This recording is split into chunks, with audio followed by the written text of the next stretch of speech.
Hata hivyo, kumbuka maneno machache yaliyotangulia kusema kwamba nyakati ngumu hazidumu, nyakati ngumu hazibaki kuwa ngumu. Kuna nyakati za kuburudishwa. Haleluya. Wapendwa, nilipokuwa nikitafakari maneno haya, nimemtafakari mtu aliyeleta hayo maneno, na mtu huyo anaitwa Daudi.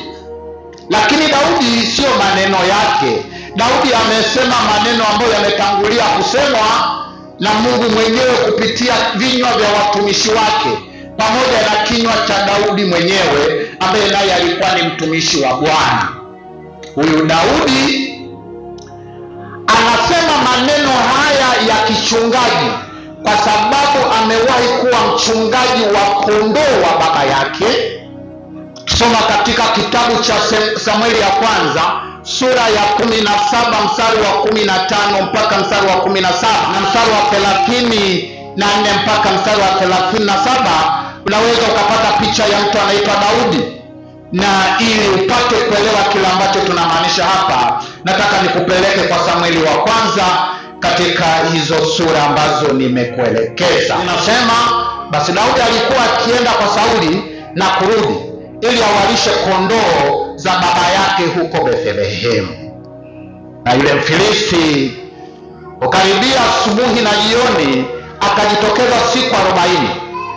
Ndipo Yese akamwambia Daudi mwanawe, haya sasa wachukulie ndugu zako efa ya bisi na mikate hii 10, ipeleke upesi kambini kwa ndugu zako. Mstari wa 34 Biblia inasema, Daudi akamwambia Sauli, tumishi wako alikuwa akichunga kondoo za baba yake, na alipokuwa akija simba au dubu, akamkamata mwana kondoo na yule kundi, mimi kutoka nikamfuata, nikampiga, nikampokonya kinywani mwake, na akinirukia kumshika ndevu zake, nikampiga, nikamuua. Mstari wa 36, tumishi wako alimuua simba na dubu pia, na huyo Mfilisti asiyetahiriwa atakuwa kama mmoja wao, kwa sababu amewatukana majeshi ya Mungu aliye hai. Jina la Bwana Yesu libarikiwe. Bwana Yesu asifiwe. Hayo maneno anayoyaeleza Daudi, anaeleza ushuhuda unaomhusu yeye. Amekuwa mchungaji wa kondoo za baba yake. Hata wakati alipokuwa akifanya utumishi nyumbani kwa Sauli mfalme, alikuwa anatoka kwenda kuchunga kama ilivyokuwa desturi yake. Haleluya. Maelezo ya Daudi anasema alikuwa anakutana na changamoto sana huko machungani. Wanyama wakali walikuja kushambulia kundi, lakini mchungaji huyu Daudi anaweza kukabiliana na maadui mpaka anawashinda, alafu kondoo wanabaki salama. Wapendwa, kondoo wakiwa na mchungaji kama anavyomtaja Daudi, hao kondoo wanakuwa salama. Wapendwa, hii picha ya Daudi ambayo tunaiona hapa inaonyesha kwa kiasi gani imemsaidia Daudi kuelewa somo la mahusiano au umuhimu baina ya Mkristo ambaye anafananishwa na kondoo alafu na mchungaji. Nimtambulishe Yesu kama mchungaji mwema kwako. Haleluya. Lakini kueleze na wewe kwamba ni kondoo katika malisho ya Bwana Yesu. Wakati Bwana Yesu ni mchungaji, wewe ni kondoo katika malisho yake. Una umuhimu wa kutosha kwa huyu Bwana Yesu, lakini Yesu ana umuhimu wa kutosha katika maisha yako pia. Napaswa kuelewa hii alafu uifanyie kazi vilivyo. Daudi anaeleza haya kwa sababu Daudi alikuwa ameishi kipindi cha mfalme Sauli. Mfalme Sauli aliishi na akatawala kipindi cha mwaka 1050 mpaka 1010 kabla ya Kristo. Na Daudi akaelewa yale mambo yaliyokuwa yakitukia kinafanyika na kitaendelea kufanyika. Lakini huyu Daudi baadaye akawa mtawala wa taifa la Israeli kutoka mwaka 1010 mpaka mwaka 970 kabla ya Kristo.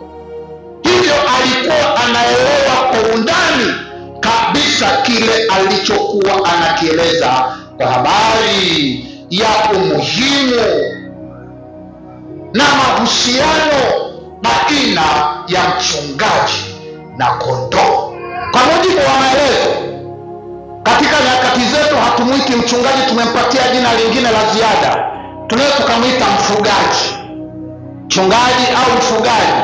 Huyu mchungaji au mfugaji katika maelezo ya wakati huu anafuga kondoo, lakini anafuga ng'ombe, anafuga mbuzi, anafuga ngamia, anafuga punda. Haleluya! Lakini anaweza kufuga mbwa pia. Anaweza kufuga paka. Amina. Lakini wengine wanaweza kufuga simba, wengine wanaweza kufuga nyoka na vitu kama hivi. Nategemea yeye ameamua kuwa mchungaji au ni mfugaji wa vitu kama vipi.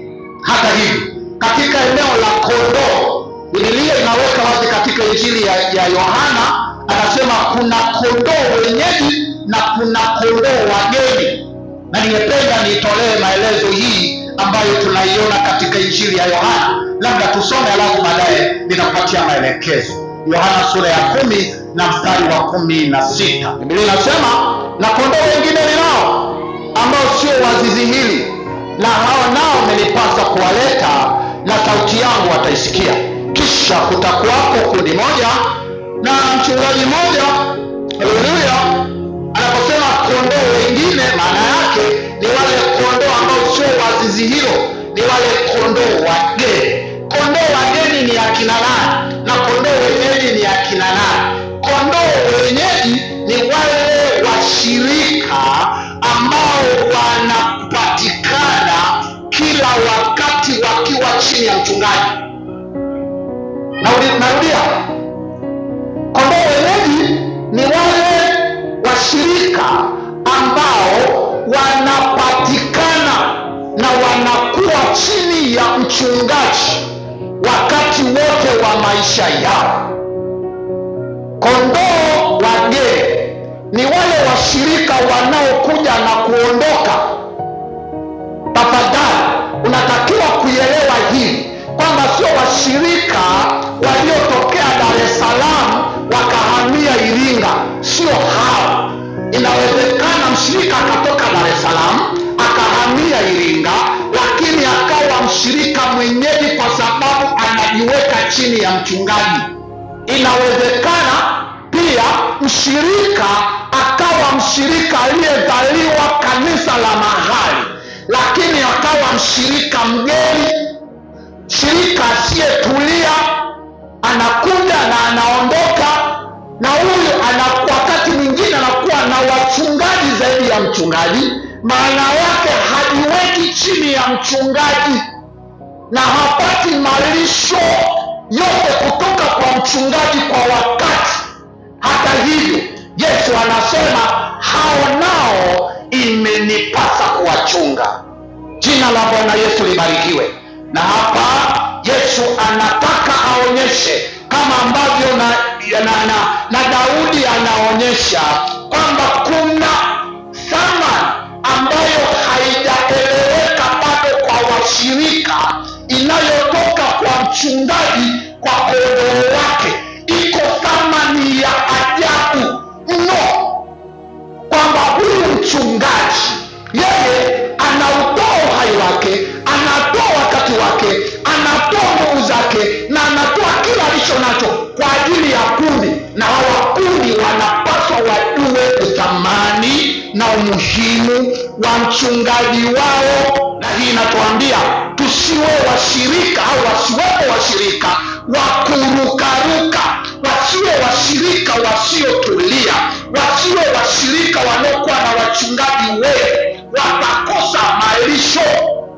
Lakini Daudi anatuonyesha mfano wa mchungaji wetu mwema Yesu Kristo. Na huyu Daudi anakuwa mfano wa mchungaji mwema. Katika maandiko yanayofuata tunaweza kuona maneno matatu yanayoeleza mchungaji wetu mwema Yesu Kristo. Sura ya 10 ya Injili ya Yohana, tusome ule mstari wa 11 na 14. Biblia inasema, mimi ndimi mchungaji mwema. Mchungaji mwema hutoa uhai wake kwa ajili ya kondoo. Toa mshahara wala si mchungaji ambaye kondoo si mali yake. Kumwona mbwa mwitu anakuja akawaacha kondoo na kukimbia, na mbwa mwitu huwakamata na kutawanya, yule hukimbia.